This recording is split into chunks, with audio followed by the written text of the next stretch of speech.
And the craziest thing happened. Behavior is contagious. And so one by one, the women started copying me. And so now they're applauding for each other, and they're high-fiving each other. They're laughing with each other. And you would hear things like, you know what, Kelly, come back and take my spot. You can try again. And they were working together, and it elevated our level of play as we became a team. And, you know, they didn't know me. I wasn't their leader, their boss, their coach. I wasn't even anyone that they knew. But in that moment, I just stepped on that field and I used what I had. Some words of encouragement and some bottles of water. And in 1 hour, 80 competitors became teammates. And here's the even crazier thing. The coach actually noticed.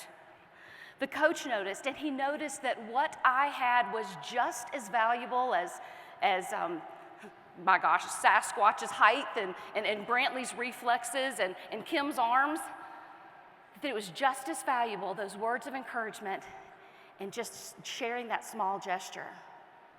So I guess after all that cheerleading did pay off, because that day,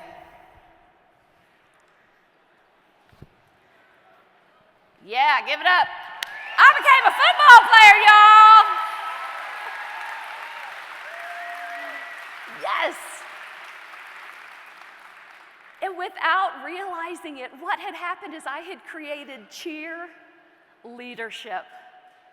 Cheer leadership, and I define that very simply as just the intentional lifting up and encouraging of other people, both when they're doing great, but also when they're struggling.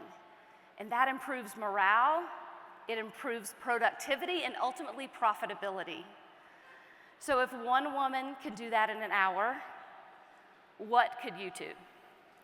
What could you do amongst your team? What could you do in your community to help people be just a little nicer to each other?